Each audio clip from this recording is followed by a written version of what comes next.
Council classes में आप लोगों का एक बार फिर स्वागत है। इस समय केवल चर्चा जो चल रही है वो 69,000 शिक्षक भर्ती की चल रही है। उसका कारण ये है कि उसमें कई पक्ष सुप्रीम कोर्ट पहुंच गए हैं। चूंकि मामला बहुत पुराना है, 2018 से ही इसका उद्भव हुआ है और तभी से केवल मामले बनते ही जा रहे हैं। और मामले बनते बनते कई प्रकरण में बीएड बीटीसी को लेकर के, कट ऑफ को लेकर के, जैसे सांप सीढ़ी का खेल होता है, नीचे से शुरू होता है, ऊपर जैसे विजय होने वाली होती है तब तक फिर से वो सांप काट लेता है और अभ्यर्थी फिर नीचे आकर के गिरते हैं। कट ऑफ का मामला 0 से शुरू हुआ, सुप्रीम कोर्ट पे जाकर के खत्म हुआ। बीएड का मामला, बीएड बीटीसी का मामला लोअर कोर्ट से शुरू हुआ, लोअर कोर्ट का आसन हाई कोर्ट से, और फिर जाकर के सुप्रीम कोर्ट पे उसका अंत हुआ। उसके बाद रिजर्वेशन का एक नया मामला उत्तर प्रदेश में आया 69,000 शिक्षक भर्ती में, जो सिंगल बेंच डबल बेंच होते हुए फिर एक बार सुप्रीम कोर्ट में जा पहुंचा है। उसी के बारे में हम लोग चर्चा करने वाले हैं। चूंकि इसके बारे में इतनी ज्यादा चर्चा हो गई है कि इसका बहुत इतिहास बताने का कोई मतलब नहीं है, लेकिन 9 सितंबर 2024 को जो इसकी तारीख सुप्रीम कोर्ट में पहली तारीख पड़ी चीफ जस्टिस की बेंच में, जहां 3 जजों की बेंच बनी हुई थी, उस पर क्या कुछ हुआ था उसके बारे में हम लोगों ने चर्चा कर ली है।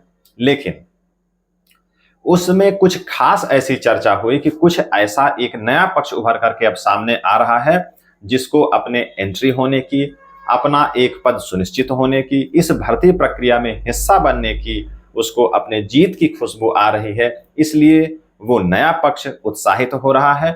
उसके बारे में हम लोग आज चर्चा करने जा रहे हैं।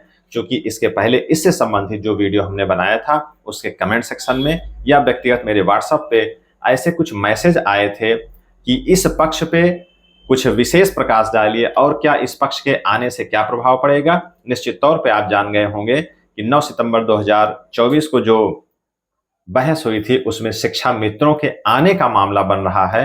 उसका कारण क्या है उस पर हम लोग चर्चा करते हैं कि किस प्रकार से शिक्षा मित्रों की एंट्री होती यहां पर दिख रही है और उनके आने से चयनित, अचयनित, सामान्य वर्ग के, आरक्षित वर्ग के अभ्यर्थियों पे क्या प्रभाव पड़ने वाला है, उसके बारे में हम लोग चर्चा करने जा रहे हैं। आइए सिलसिलेवार ढंग से थोड़ा सा हम लोग चर्चा कर लेते हैं। 9 सितंबर 2024 को जो सुनवाई हुई पूर्ण रूप से केवल आरक्षण मामला था। उसका कारण यह है कि जो high court double bench Uttar Pradesh का फैसला आया था आरक्षित वर्ग के लोगों के पक्ष में आया था। हाई कोर्ट ने भी फैसला दिया और उसको सरकार ने माना भी।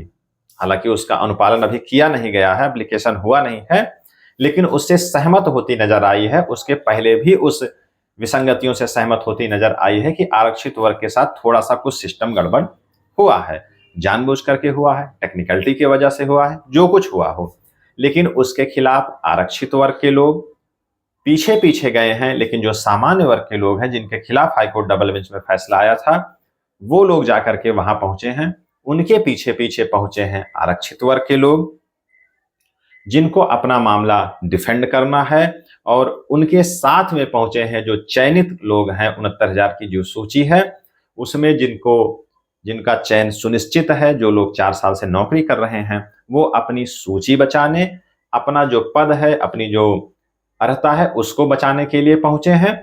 और चौथा पक्ष शिक्षा मित्रों की एंट्री होने वाली है, एक ये मामला है। चूंकि इनका मामला आ कहां से रहा है, जो चयनित पक्ष गया है उसमें एक पक्ष जो उसके वकीलों ने जो वहां बहस की है वो एटीआरई पर बहस की, जहां पर पात्रता और पार्ट ऑफ सिलेक्शन को लेकर के पुनः बहस होने लगी।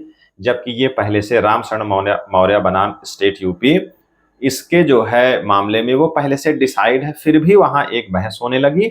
उस मामले पे शिक्षा मित्रों के एंट्री होने की संभावना दिख रही है। तो इसी प्रकरण पे हम लोग चर्चा करने जा रहे हैं। हालांकि पूर्ण रूप से वो आरक्षण का मामला था, लेकिन एक पक्ष द्वारा वो कट ऑफ का मामला उठाया गया। एटीआरई पार्ट ऑफ सिलेक्शन है, पात्रता है, वो सब सारी बातें हैं। तो इसके वजह से शिक्षा मित्रों के एंट्री का मामला हुआ।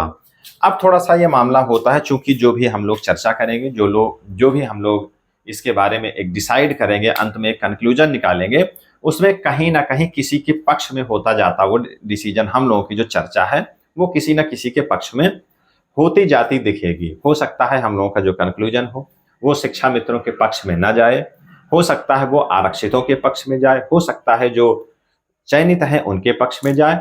तो इसलिए जो भी पक्ष के खिलाफ हम लोगों का फैसला जाता है, हम लोगों की चर्चा जाती है, उनको निराश और नाराज बिल्कुल नहीं होना चाहिए। उसका कारण यह है कि हम लोग सामान्य तर्क पर जो कुछ कार्रवाइयां हुई है, अपने व्यक्तिगत अनुभव से, अपना जो थोड़ा बहुत कानूनी अनुभव है, उसके आधार पे हम लोग चर्चा करते हैं। क्योंकि अगर ये सब बहस, ये चर्चा, ये डिसीजन इतना ही आसान होता तो इतना शुरू से जो माथापच्ची हो रही है, हाई कोर्ट, सुप्रीम कोर्ट का चक्कर जो है काट रही है ये भर्ती, वो भर्ती ये चक्कर ना काटती। तो इसका मतलब है कि इतना आसान नहीं है, तो हम लोग भी इतनी आसानी से इस पे किसी कंक्लूजन पे नहीं पहुंच पाएंगे। अपने तर्क और अपनी सोच से हम लोग उसका एक थोड़ा सा रिजल्ट निकालने की कोशिश करते हैं।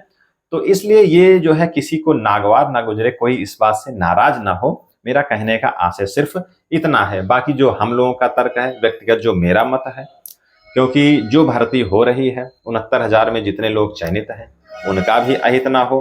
हाई कोर्ट का जो आदेश आया है डबल बेंच में, आरक्षितों के पक्ष में है, उनको भी नियुक्ति मिल जाए, क्योंकि सरकार ने भी माना है और किसी भी नियुक्ति में स्टेट जो है बहुत महत्वपूर्ण पक्ष होता है। तो मेरे हिसाब से अगर मेरा बस चले तो उनको भी नियुक्ति मिल जाए, जो लोग याची हैं, जो लोग प्रभावित हैं। और शिक्षा मित्र जिनके भर्ती, जिनके समायोजन पर ही यही दोनों भर्तियां टिकी हुई हैं, उनका समायोजन अगर खारिज ना हुआ होता तो ये बिल्कुल आप यकीन जानिए कि 68,500 और 69,000 की भर्ती इतने बड़े पैमाने पे उत्तर प्रदेश सरकार न लाती, ये निश्चित आप जान लीजिए। तो उनका भी थोड़ा बहुत हक इस पे बनता है, तो उनको भी किसी भी माध्यम से सेट अगर कर दिया जाए, अगर मेरी राय मानी जाए, मेरा अगर बस चले, तो मेरी इच्छा तो सारे लोग समायोजित हो जाए। उसका प्रमुख कारण क्या है? सरकार मान रही है कि कुछ गड़बड़ी है और उत्तर प्रदेश में प्राथमिक शिक्षक के रूप में इतने पद रिक्त हैं कि इन सब का समायोजन अपने हिसाब से, कानूनी प्रक्रिया से और क्वालिटी पॉइंट के भी आधार पे उनका जो उनकी स्क्रीनिंग करते हुए भी चयन किया जा सकता है। क्योंकि मेरा बस उसमें नहीं चलने वाला है, किसी आम शिक्षक का बस चलने वाला नहीं है, जो आम अभ्यर्थी है उसका बस नहीं चलेगा। क्योंकि मामला सुप्रीम कोर्ट में पहुंच गया है, तो वहां कानूनी दलीलों और चीफ जस्टिस और जो भी अन्य जो दोनों जजेस हैं उनके विवेक पर और और दलीलों की सुनवाई पर, कानूनी जो एविडेंस हैं उनके आधार पर फैसला होने वाला है। इसलिए कहीं ना कहीं फैसला किसी न किसी के पक्ष में जरूर जाएगा। किसी का फायदा होगा, किसी का नुकसान होगा। तो हम लोग आइए सीधे उस मामले पे चर्चा करते हैं कि शिक्षा मित्रों के एंट्री कहां से होती दिख रही है, ऐसा मामला क्यों आ रहा है, ऐसा क्यों होता दिख रहा है, ऐसा 9 सितंबर को हुआ क्या कि शिक्षा मित्रों की एंट्री वहां पे दिख रही है। सबसे पहले प्रमुख एक तरफ से समझते हैं हम लोग। ATRE पास करना अनिवार्य है, तभी भारांक उनको मिलेगा। इससे पहले जो एक कट ऑफ का मामला निर्धारित हुआ था रामशरण मौर्य वाले में, जिसमें यूयू ललित जज साहब थे, उनके द्वारा जो डिसीजन दिया गया था कि ATRE पात्रता परीक्षा है, उसको आप पास करेंगे तभी भारांक का लाभ आपको मिलेगा। ये शिक्षा मित्रों के लिए उन्होंने कहा था। तो अब जब ये पहले से डिसाइडेड मामला है कि ये पात्रता परीक्षा है और भारांक तभी मिलेगा, अब ये पात्रता परीक्षा हो, पार्ट ऑफ सिलेक्शन हो, इस बारे पे पहली चीज तो बहस नहीं होगी यहाँ, क्योंकि मामला आरक्षण का है। यदि बहस हो भी जाती है इस बात को लेकर के, तो यहाँ पे इस स्टेप पे फायदा मिलने वाला नहीं है। ATRE के स्टेप पे फायदा नहीं मिलेगा, चाहे वो पार्ट ऑफ सिलेक्शन सिद्ध हो जाए और चाहे पात्रता परीक्षा सिद्ध हो जाए, क्योंकि ये स्पष्ट है कि भारांक का आदेश उस आदेश से हो चुका है। भारांक के बारे में बिल्कुल स्पष्टता है, उस बेंच के द्वारा निर्धारित किया गया है रामशरण मौर्य वाले केस में कि भारांक आपको अंतिम स्टेज में मिलेगा। इस प्रक्रिया में, इस बात में कोई दोष नहीं है। अगर इस समय की जो बेंच है 3 जजेस की, उनको इस बात में अगर कोई दोष नजर आए तब इस पे चर्चा हो। इस पे चर्चा हो रही है, इस पे जो दोष आएगा वो बाद में डिसीजन होगा।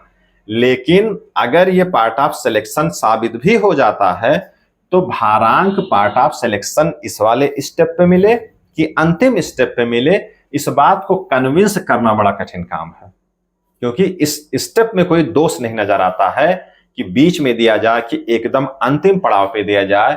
चूंकि केवल इसी पे अगर डिसीजन होता, जो सुपर टेट की परीक्षा है केवल उसी के आधार पे होता, तब तो यहाँ यहाँ भारांक देना एकदम सुनिश्चित हो जाता। लेकिन इसके बाद का जो अगला स्टेप है वहां से फाइनल डिसीजन आना है, वहां से आपकी मेरिट तय होनी है। इसलिए भारांक जब किसी जज के द्वारा किसी डिसीजन में अगर ये दे दिया गया कि भारांक अंतिम स्टेप पे मिलेगा, इस परीक्षा को पास करने पे भारांक मिलेगा, इस बात को सिद्ध करने में इस बेंच के सामने बड़ा इसको कठिन काम है, क्योंकि इसमें कोई दोष नहीं नजर आता है। ये भारांक अंतिम स्टेप पे दिया जा रहा है, इसमें कोई दोष अगर हो तब जाकर के इसको बदलना पड़ेगा। तो यहां से आप मान के चलिए कि यहां से शिक्षा मित्रों को कोई फायदा मिलने वाला नहीं है। इसके समर्थन में एक बात और है, जो तदर्थ शिक्षक हटाए गए हैं, जो भी इंटर कॉलेज में तदर्थ शिक्षक थे एडेड कॉलेज में, वहां पे जो सुप्रीम कोर्ट ने उनको हटाया है, वहां भी ये कहा गया, जब उनको मौका दिया गया कि एक सामान्य भर्ती होगी टीजीटी और पीजीटी की, वहां आपको मौका मिलेगा, तो वहां भी ये दिया गया कि आपको अंतिम चरण में वेटेज मिलेगा, बाकी सामान्य की तरह आपको प्रतिभाग करना पड़ेगा और अंतिम चरण में आपको फायदा मिलेगा। इसी कारण से वहां भी उस अनुरूप लोग सेलेक्ट नहीं हो पाए हैं। तो इस स्टेप में पहली चीज तो कोई दोष नहीं नजर आता, और दूसरी चीज है कि इसको सिद्ध कर पाना इतना आसान नहीं है कि हाँ ये दोष है इसमें। उसके बाद हम लोग आते हैं एक अपने अगले तर्क पे, क्योंकि इस समय केवल क्वालिटी की बात हो रही है। बेसिक एजुकेशन में जो भी टीचर हो उसकी क्वालिटी कैसे हो और उसकी क्वालिटी कैसे अपग्रेड हो। अब ये मामला 60-65 के कट ऑफ पे भी बना, ये मामला शिक्षा मित्रों के समायोजन रद्द होने पर भी यही मामला बना कि क्वालिटी नहीं मिल पा रही, हमको क्वालिटी वाले टीचर नहीं मिल पाएंगे इससे जो समायोजन किया गया है, इसलिए उनका रद्द कर दिया गया। उनका कुछ बेसिक स्ट्रक्चर भी सही नहीं था, उनका जो सिलेक्शन प्रोसीजर था वो भी सही नहीं था, लेकिन इस बात पे भी काफी फोकस किया गया होगा कि क्वालिटी बेस्ड टीचर हमको शिक्षा मित्र के रूप में नहीं मिल पाएंगे। तो इसलिए एक पॉइंट वहां पे हुआ, मतलब कहने का ये है कि एक बात चर्चा वहां हुई क्वालिटी बेस पे, दूसरी चर्चा जब 60-65 का कट ऑफ हुआ वहां भी शिक्षा मित्र गए थे लेने के लिए कि हमको जो है 40-45 कट ऑफ किया जाए, और भी कई पक्ष गए थे। क्योंकि क्वालिटी बेस का फिर प्रश्न आया, अगर आपको याद हो कि हरीश साल्वे जी का जो लास्ट स्टेटमेंट था उसमें उन्होंने यही कहा था कि यहाँ तो सबके रोजगार की बात हो रही है, सबकी बात हो रही है, लेकिन जिन बच्चों को स्कूल में पढ़ना है, जो पढ़ाएंगे, उनकी क्वालिटी, उनके भविष्य के बारे में तो बिल्कुल चर्चा हो ही नहीं रही है। मतलब कि क्वालिटी से समझौता बिल्कुल नहीं होना है। ये दूसरी बात हो गई। अभी हाल फिलहाल में बीएड और बीटीसी का जो मामला आया उसमें भी केवल यही मामला सीधा बैठ गया कि केवल हमको क्वालिटी बेस्ड टीचर चाहिए। बीटीसी में जो क्वालिटी होगी, जो उसका इंफ्रास्ट्रक्चर है, जो उसकी ड्राफ्टिंग है, जो उसके कोर्सेज हैं, उसके हिसाब से हमको क्वालिटी बेस्ड टीचर मिलेंगे। बीएड की जो ड्राफ्टिंग है, बीएड का जो स्ट्रक्चर है वो प्राइमरी के अकॉर्डिंग नहीं है, इसलिए हमको बीटीसी की तुलना में बीएड वाले टीचर कम योग्य होंगे प्राथमिक शिक्षक में भर्ती होने के लिए। मतलब कि यहाँ भी क्वालिटी से समझौता नहीं किया गया, जबकि इतने ज्यादा लोग यहाँ पर प्रभावित दिख रहे थे, 200-50 लाख की संख्या में लोग प्रभावित हैं। यहाँ तक कि जिनका चयन हो गया है, जिनकी सूची बन गई है, जिनका सब हो गया है, उन पर भी समझौता करने के लिए सुप्रीम कोर्ट तैयार नहीं है। कई राज्यों में मामला चल रहा है। स्पष्ट तौर पे जिनका चयन भी हो गया है उनको भी बाहर का रास्ता दिखा दिया गया है, उसमें ये बता करके कि अगस्त 2023 के बाद किसी का चयन नहीं होगा। इसमें इतना ज्यादा खराब कुछ नहीं है, जिनका चयन हो गया है इतनी क्वालिटी बच्चों की नहीं गिर जाएगी उनको पढ़ाने से, लेकिन यह है कि क्वालिटी से समझौता नहीं होना है। तो ये सारी बातें हैं, क्योंकि शिक्षा मित्रों के रूप में ये बात तय हो चुकी है, साबित हो चुकी है। ये मेरी कोई व्यक्तिगत भावना नहीं है, कोई व्यवहारिक भावना नहीं है। जब बीएड वाले अयोग्य घोषित हो गए हैं तो ये मान के चलिए कि कई बार समायोजन निरस्त होती हुई या कई मामलों को देखते हुए शिक्षा मित्रों की ट्रेनिंग और सारी बातों को लेकर के ये बात साबित हो चुकी है कि प्राइमरी में उनकी जो स्थिति है बिना प्रशिक्षण के, वो भी सारी बातें घूम फिरा करके वही है कि क्वालिटी से उनको समझौता करना पड़ जाएगा अगर उनके बारे में कुछ अच्छा सोचा जाएगा तब। रही बात शिक्षा मित्रों को जो आनंद कुमार और वाला केस था सुप्रीम कोर्ट में, जहां पे उनको मौका मिला था कि 2 बार इनको मौका दिया जाए, वो भी कोई किसी खास तर्क से मौका नहीं मिला था, वो सिर्फ केवल याचना पर उनको मौका वहां पर दिया गया था कि 2 भर्ती में इनको मौका दे दिया जाए। तो इसके बाद ये पॉइंट हो गया। इसके बाद जो ये है कि जो इस समय जो जज की बेंच सुनवाई कर रही है वो 3 जजेस की बेंच है। चीफ जस्टिस ऑफ इंडिया है, JB पर्दीवाला साहब हैं और मनोज मिश्रा जी हैं। ये 3 जजेस की बेंच है जिसमें चीफ जस्टिस हैं। महत्वपूर्ण बात ये भी है, इसके पहले जो भी बताया जा रहा है, चाहे राम शरण मौर्य वाला मामला हो, 2 जजेस की बेंच है। Anand Kumar versus UP state का 2 जजेस की बेंच है।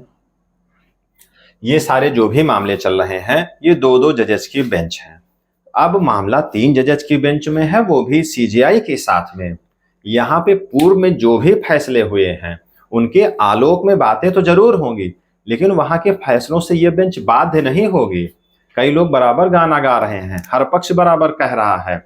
जो जनरल हैं वो उनका एक अलग चल रहा है सिस्टम, जो चयनित हैं उनका है कि हम तो राम शरण मौर्य वाले केस से यूयू ललित जी का जो आदेश आया है उससे हमने कवच कुंडल पहन लिया है, उसको कुछ कोई डिस्टर्ब नहीं कर पाएगा। अरे भाई, इस पे क्यों ध्यान नहीं जा रहा किसी का कि 3 जजेस की बेंच है और विद CJI ये जो है, जो भी 2 जजेस का फैसला आया है उसको मानने के लिए बाध्य हैं। उसको मानते समय तो अपना डिसीजन देते समय उसके बारे में क्या ये सोचेंगे? हाँ, केवल दलीलों के बारे में सोचेंगे, जो फैसला दिया गया है उसमें कोई दोष है अथवा नहीं इस बारे में सोचेंगे।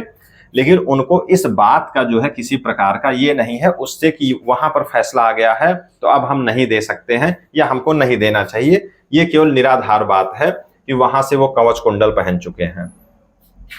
और जो आरक्षित वर्ग के लोग हैं, जो 1994 की नियमावली है, इसके बारे में बहुत से लोग चर्चा कर रहे हैं। यूपी सरकार की नियमावली है, PCS में नियमावली अलग है, वहां अलग है, फलानी जगह अलग है, ये सारी बराबर चर्चा हो रही है।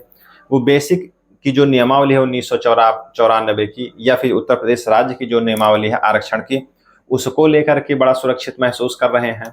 अभी हाल फिलहाल में NCT के द्वारा जो भी गाइडलाइन आई थी 2018 में, उसको धुआं की तरह उड़ा दिया गया सुप्रीम कोर्ट के द्वारा। 2 जजेस की बेंच ने उसको क्वैश कर दिया। 2018 की वो नोटिस थी, इतनी उसमें कोई खराबी नहीं थी, केवल टेक्निकलिटी थी और कोई उसमें खराबी नहीं थी। केवल टेक्निकल इश्यूज पे उसको खत्म कर दिया गया। उसको क्वैश करने में 1 सेकंड का समय नहीं लगा, जबकि उसमें बहुत से सारे अध्यापक, बहुत लोगों का भविष्य बिल्कुल दांव पे लग गया। इसके वजह से भी इतना कुछ होते हुए भी ये मामला नहीं रुका और सुप्रीम कोर्ट के जजेस द्वारा उसको जो है कई बार जब क्लेरिफिकेशन में गया, कई बार ऐसी याचना हुई कि नहीं उस पर थोड़ा सा विचार कर लिया जाए, लेकिन उसको एकदम फाइनली उसको एकदम तुरंत हटा दिया गया। तो जब वो सारे मामले सब एक पल में सब हट गए, बिना किसी दबाव के, बिना किसी लाग लपेट के, तो आप क्या समझ रहे हैं कि राम शरण मौर्य का जो मामला है वहां से आप एकदम सुरक्षित महसूस कर रहे हैं। 1994 की जो नियमावली है वहां से आप एकदम सुरक्षित महसूस कर रहे हैं। 3 जजेस के बेंच में इसका सुरक्षा वहां पे चलेगा और 1994 की नियमावली को 1 सेकंड लगेगा क्वैश करने में। NCT को जिस प्रकार से उसने उसकी गाइडलाइन को क्वैश किया, अगर यहाँ पे विसंगति लगती है कि 1994 की नियमावली में भी अगर कोई विसंगति है, जो बेसिक स्ट्रक्चर है संविधान का, जो आरक्षण का बेसिक स्ट्रक्चर है, अगर उसके हिसाब से नियमावली कहीं भिन्न होती नजर आएगी तो इसको शून्य होने में 1 सेकंड नहीं लगेगा। अगर उस आरक्षण की जो नियमावली है उसके आधार पर अगर कोई सुरक्षित महसूस कर रहा है, या फिर जैसे हम एक कमेंट में पढ़ रहे थे एक वीडियो में, उसमें कहा गया कि यूपी PCS की नियमावली अलग है और इसकी नियमावली अलग है, अगर वो सही है तो इसकी धज्जियां उड़ जाएंगी, अगर ये सही है तब बात अलग है। अगर जो बेसिक स्ट्रक्चर है उसके अकॉर्डिंग ये नियमावली होगी तब निश्चित तौर पे 1994 की नियमावली बिल्कुल सही मानी जाएगी। लेकिन अगर लगता है कि उसमें कुछ कमी होगी तो उसमें 1 सेकंड नहीं लगेगा, क्योंकि 3 जजेस की बेंच है जिसमें CJI भी हैं। सारा प्रकरण जो है वो सब 1 सेकंड में निस्तारित हो जाएगा। तो यहां सबसे कहीं भी शिक्षा मित्रों को राहत मिलती हुई नजर नहीं आ रही है इन सब तर्क के आधार पे। अब रही बात कि क्या संभावना हो सकती है, क्योंकि सुप्रीम कोर्ट में जब भी कोई फैसला जाता है, जब भी कोई मामला होता है, फैसला जब होना होता है तो इस तरीके से एक तरफा फैसला वहां पर कभी नहीं होता है। थोड़ा सा मानवतावादी दृष्टिकोण अपना करके, थोड़ा सा याचना करते हुए, जो है दया भाव दिखाते हुए फैसला होता है। अगर कोई संभावना नजर आएगी चयनितों के पक्ष में आरक्षितों के पक्ष में या फिर शिक्षा मित्रों के पक्ष में कोई केवल याचना मात्र से अगर कोई संभावना नजर आएगी और राज्य सरकार उसका समर्थन करती हुई नजर आएगी, तब निश्चित तौर पे कुछ न कुछ राह खुल सकते हैं। लेकिन इन सब तर्कों के आधार पे ये कहिए कोई खास राह खुलेगा, उसकी जो है मुझे तो भाई बिल्कुल आशा नहीं है। और बाकी सुप्रीम कोर्ट का जो भी फैसला आता है, चाहे 2 जजेस की बेंच हो और खास करके अगर 3 जजेस की बेंच है जिसमें सीजेआई है, तो उसका जैसे आपने अगर एक डायलॉग सुना हो फिल्म में, जैसे बाहुबली फिल्म में एक डायलॉग था कि माहिष्मति क्षमा धर्म का पालन करता है, तो वैसे वहां भी है कि सुप्रीम कोर्ट भी क्षमा धर्म का पालन करती है। गलती स्टेट की है, विभाग की है, किसकी गलती है, किसकी वजह से इतना ज़्यादा छीछा लेदर हो गई है, किसके वजह से इतनी दिक्कत हो गई है, इसमें जो भी अभ्यर्थी हैं, जो भी पक्ष हैं, चाहे शिक्षा मित्र हों, चाहे चयनित हों, अचयनित हों, आरक्षित हों, उनका कोई दोष नहीं है। मूल रूप से मूल बात यही है। तो इन सब के पक्ष में अगर संभव होता दिखेगा, क्योंकि सुप्रीम कोर्ट को विवेक का अधिकार है, हाई कोर्ट को भी है, लेकिन सुप्रीम कोर्ट को एकदम एब्सोल्यूट पावर है इस मामले में कि किसी के भी पक्ष में वो क्षमा का भाव दिखाते हुए, दया का भाव दिखाते हुए अगर उसको लगता है कि नहीं इनका कोई दोष नहीं है, इनके पक्ष में ये फैसला दिया जाना उचित है, इन सभी पक्षकारों को जो है लाभ दिया जाना उचित लग रहा है, तो वहां निश्चित तौर पे सभी पक्षकारों के लिए कुछ न कुछ बेहतर आदेश निश्चित तौर पे वहां से हो सकता है। कहने का आशय ये है कि जो भी तर्क लगाए जा रहे हैं शिक्षा मित्रों के आने के पक्ष में, वो तर्क मेरे समझ में तो बेहतर नहीं है। हालांकि जो मुझे लग रहा है वो है, ऐसा नहीं कि मैं सही कह रहा हूं, और भी लोगों के तर्क है, बड़े बड़े एडवोकेट्स वहां पे रहेंगे, उनके तर्क अलग हैं, उनकी तुलना में मेरी समझ बिल्कुल न्यून है। तो जो मुझे लग रहा है वो मेरे हिसाब से मैं बता रहा हूं। तो कहने का आशय ये है कि फाइनली अब जो कुछ होगा अब वहीं से होगा। जो कुछ मुझे समझ में आया उसके बारे में मुझे लगा कि एक चर्चा होनी चाहिए, जिससे एक प्लेटफॉर्म पे ये सारी बातें हो जाएं और लोग जो है इस बारे में थोड़ा सा आश्वस्त हो लें, कौन से पक्ष ज्यादा मजबूत दिख रहे हैं, किनके लिए कुछ भविष्य में आशाएं हैं। क्योंकि अगर एक पक्षीय ऐसे आर्डर आ जाता है तो स्टेट के लिए बड़ी अव्यवस्था का मामला हो जाता है, उसके लिए चुनौती का मामला हो जाता है। इसी वजह से स्टेट को एक लिबर्टी दी जाती है, वेटेज दिया जाता है, क्योंकि व्यवस्था उसी को बनानी है, इसलिए उसका क्या पक्ष है वो बहुत महत्वपूर्ण हो जाता है। बाकी सारी बातें हम लोग अब 23 सितंबर को जो कुछ होगा वहां पे अब हम लोग चर्चा करेंगे। तब तक के लिए इस क्लास को हम लोग करते हैं समाप्त, मिलते हैं नेक्स्ट क्लास में। अगर कोई ऐसी जानकारी होगी तब 69,000 भर्ती पर हम लोग पुनः चर्चा करेंगे, अन्यथा अब 23 सितंबर को जो भी कार्रवाई होगी उस पर देखेंगे। चूंकि मामला फाइनल डिस्पोजल के लिए लगा है, हो सकता है उस दिन डिसाइड हो जाए, लेकिन मुझे ऐसा लगता है कि काफी पक्ष वहां पे उपस्थित हैं और बड़े बड़े एडवोकेट्स वहां पे रहेंगे, उनकी दलीलें शायद रखी जाए। केवल एक ही मामला नजर आता है, चूंकि रिटेन सबमिशन उन सबसे ले लिया गया है, तो हो सकता है सबको मौका मिले या ना मिले। अगर रिटेन सबमिशन न लिया गया होता तो निश्चित तौर पे सबको अपनी दलील रखने का मौका मिलता। तो अब हम लोग अब इसको समाप्त ही कर देते हैं, मिलते हैं हम लोग नेक्स्ट क्लास में। धन्यवाद।